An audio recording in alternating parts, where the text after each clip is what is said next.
In 2 Corinthians, the 12th chapter, we see the Apostle Paul having a conversation with the Lord Jesus. And this conversation is about getting rid of this thorn in the flesh. And it tells us in verse 8 that 3 times Paul implores the Lord to take away this thorn in the flesh. And then Jesus comes to him, and this is what we covered yesterday in our podcast. Jesus comes to him, and he says, "My grace is sufficient. For my power is made perfect in weakness." And then the Apostle Paul writes this, "Most gladly." How many of you realize that a word from Jesus can change your life forever? So when you're going through trials, when you're going through persecution, when everything's not going your way and everything's not easy for you, what do? You draw alongside this word beseech, or implore,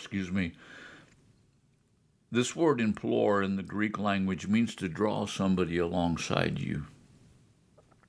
When you're going through times where people are against you and speaking badly of you, you know what you need to do? You need to go to Jesus and talk to him and let him speak to your heart. And then you will see the same results that the Apostle Paul is now experiencing in his life, where he says, "Most gladly," the end of verse number 9, "most gladly, therefore," in other words, because of that, because of what Jesus said to me, "I will rather boast about my weaknesses." Again, this word weaknesses, it means tiredness. It can actually mean sickness. Now we need to understand that this sickness has come because of persecution. Paul says, you know what?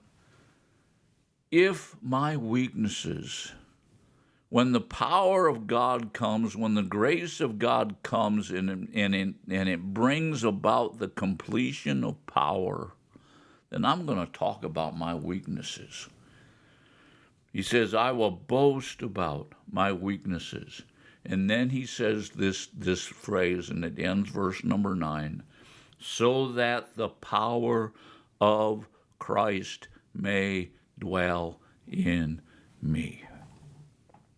Paul sees his weakness as a place where God can come in and bring his power, his dunamis. The word power here is the Greek word dunamis, and it means the explosive, changing power of God. And so Paul ends verse number 9, and he says, "so that the power of Christ may dwell in me." We need to realize that we go to the Lord with our weaknesses. Why do we go to the Lord with our weaknesses? Because just a word from him will give us the ability not to necessarily change what's going on. How many of you realize that Paul died in persecution? This word that Jesus gave him didn't change the outcome or didn't change the physical things that Paul was going through, but it changed Paul on the inside. And it caused him to realize that these weaknesses, these persecutions, this thorn in the flesh, it's something that I'm going to boast about. It's something that I'm going to talk about. Because in my weaknesses, the power of Christ dwells in me. How many of you want to have the power of Christ dwelling in you? Well, then begin to talk about the grace of God to stand in your weaknesses. Now let's move on to verse number 10. Therefore, why? You know, the word therefore actually says because of the power of Christ dwelling in this place of my weaknesses. Therefore, I am well content with weakness. Paul, what is wrong with you? You're content in your weaknesses. Now, the word content means to think well. I'm thinking well of my weaknesses. How many of you realize that just befuddles the mind of most American Christians? You're content with your weaknesses? No, we got to fight our weaknesses. We must be strong. But Paul's revelation is this, that when I'm weak, he's strong. We need to be content in our weaknesses. We need to be content in the things that the Apostle Paul is going through. And now he begins to list a few things here with insults. He says, I'm content with insults. And this word insults, it's an injurious term. It's a very insolent term. It's a verbal thing that comes to bring destruction. It comes to harm you both in your mind, in your soul, but also in your body.